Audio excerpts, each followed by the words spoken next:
On February 21st, an article on Bloomberg was published detailing certain happenings at NetEase, one of the major Chinese gaming giants. Specifically, it talks about NetEase slashing hundreds of jobs, cutting off additional support for ongoing projects, and William Ding, the CEO, raising expectations for performance to an absurd degree.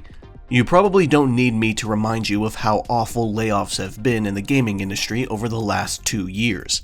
From January 2023 to December 2024, 25,000 jobs were lost, and 6,000 of those jobs were just in January 2024. And guess what? They're still continuing into 2025. Before I go into the content of the article itself, I want to give some extra lead up to it, because this is not the first time NetEase has pulled something like this. On August 29, 2024, Visions of Mana released, developed by Oka Studio, a subsidiary of NetEase, and published by Square Enix. In the middle of development, it was already decided that Oka Studio would be closed when the game released, and that's exactly what happened. Oka Studio made the first brand new mainline Mana series entry since 2006, and on the day Visions of Mana came out, they were shuttered.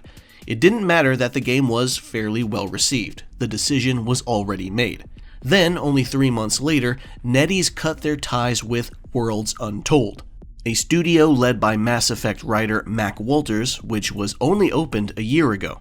As of now, the studio does not seem to be closed entirely, but instead they've paused activity indefinitely as they search for a new partner. And it still doesn't stop there. On January 8th, NetEase also cut ties with Jar of Sparks, a studio by former Halo and Destiny developer Jerry Hook, founded back in 2022. They are also in the same situation as Worlds Untold. They are not completely closed, but they've indefinitely paused while they search for a new publisher. And finally, only days before this video was published, NetEase totally canned the US support team for Marvel Rivals, which was 6 people. It was somewhat misreported at first because people assumed it was the main development team, but it wasn't. It is still unfortunate developers lost their jobs, and for some weird reason, a certain group of individuals were doing victory laps of some sort, essentially saying NetEase did nothing wrong just because the severity of the layoffs was initially misunderstood. That's pretty bad behavior in its own right. It does not change the fact that people still lost their jobs, even in spite of their game being a huge success. It's another piece of evidence that there's no job security in this industry. Now, with all that lead up out of the way, it's time to finally dive into the Bloomberg article. Basically, CEO William Ding has been cutting jobs, studios, and games to focus on a smaller number of potentially more successful titles. The reason he's doing this isn't because NetEase is in imminent danger of being closed or going bankrupt. The reason seems to be that he simply wants to compete with Tencent better. He's another CEO obsessed with infinite growth. Revenue for their games division went up by just over a single percent, while gross profit did drop by about 2.5%. But NetEase made over $11 billion last year, so they are still firmly in the green. These drastic job cuts seem like a very strange occurrence following the glowing success of Marvel Rivals, which has 40 million registered users and, according to analysts, has probably made over $200 million in revenue thus far, which is pretty insane considering the game is free to play and only just released in December. Normally, when a game is so successful, people assume it's due in part to the studio having utmost confidence in their work. While that might be true for the employees actually working on the game, William wasn't so sure. Apparently, he came close to canceling the game because he was so stingy he didn't want to pay Disney any money for the rights to the Marvel heroes' likenesses. In fact, he even went so far as to tell artists working on the game to make their own original hero designs. But since that never actually came to fruition, it just ended up being more wasted money, enforced by William's ineptitude. A spokesperson for NetEase denied this happened, of course, but come on, what company would willingly admit to doing something like this?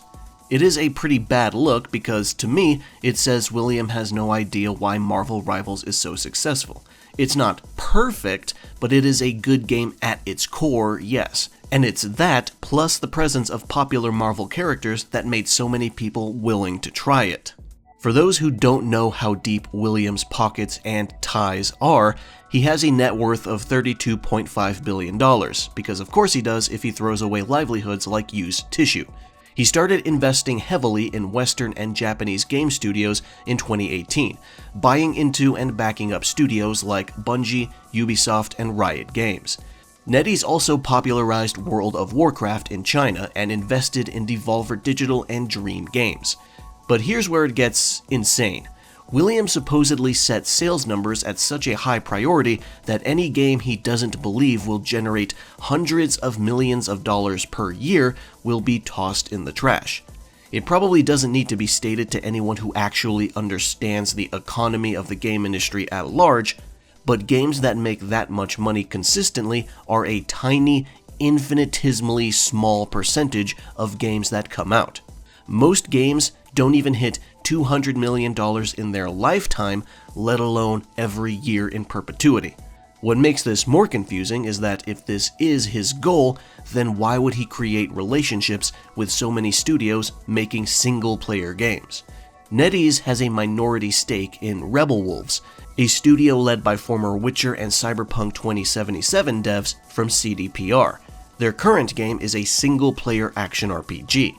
NetEase also fully owns Quantic Dream, creators of Detroit Become Human and Beyond Two Souls. They have only ever made single-player adventure games. And there's more.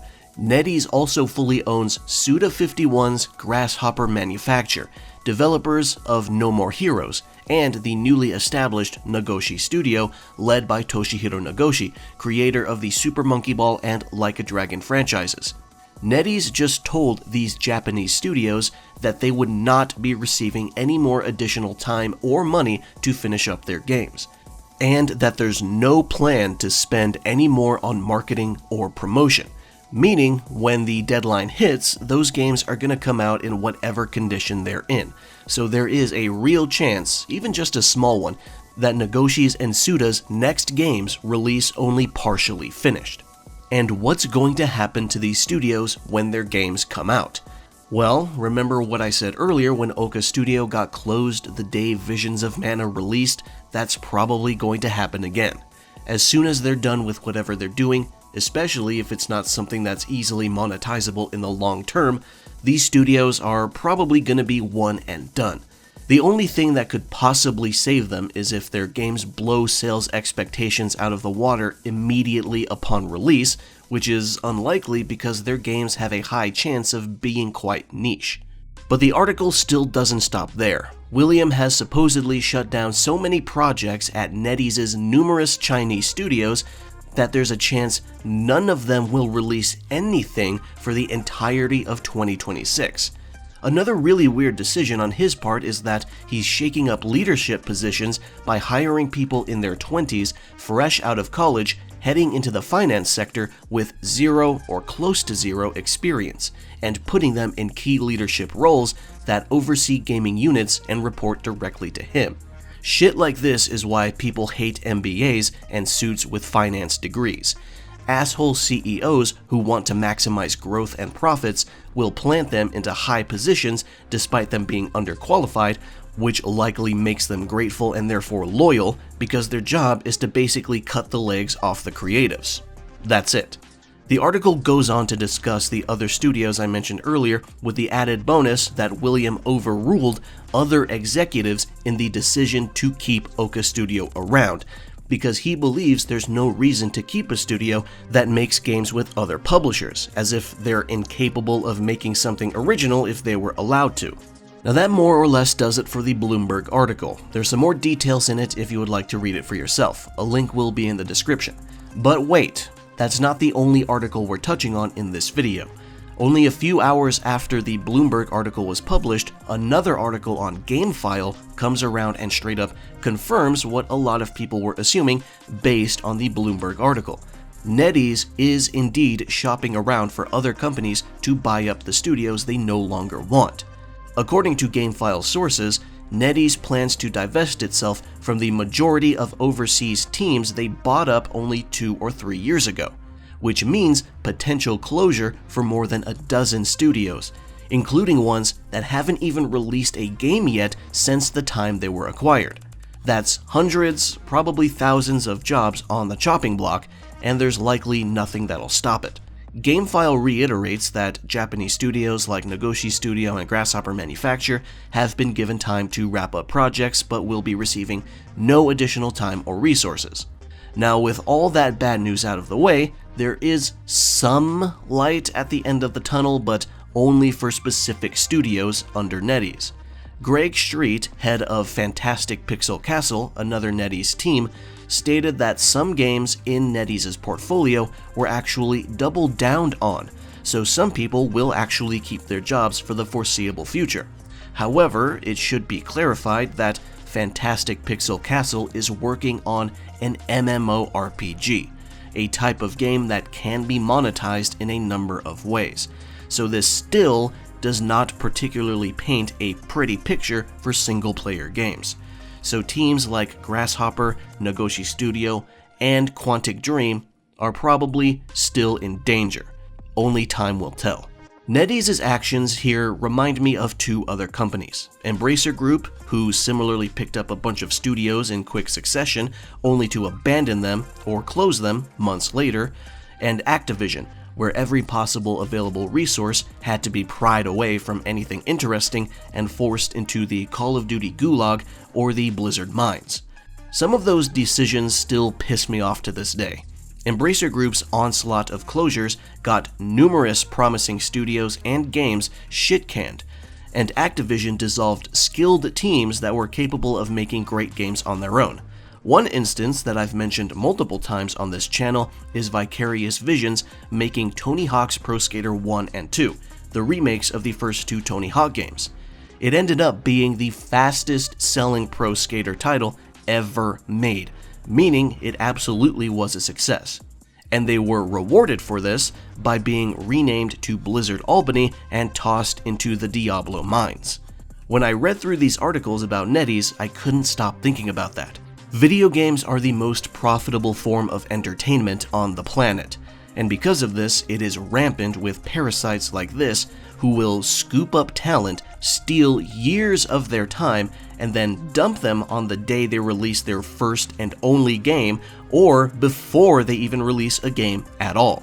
Even in cases where they do release a game and it's immensely successful, you still might not keep your job. There's no security in this industry, at least not at the AAA level.